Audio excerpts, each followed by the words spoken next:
Diba? Yan. Kaya kinukuha ko dun, oh. Yan, ang dami ko na naman nakuha. Oh, sayang naman yan. Pwede na yan pang stock ng mga 2 to 3 months daw kasi tiyo na siya.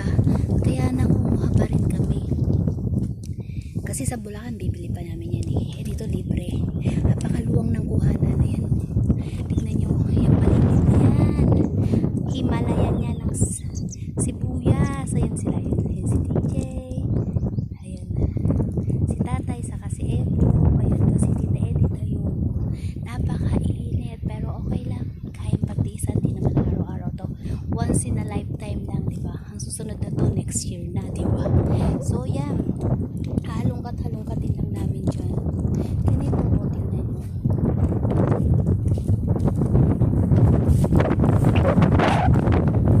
Ayan o, Himalay. Ayan yan, sibuyas na yan. Sayang, panggisa din yan or balatan tapos lagay sa suka, sili.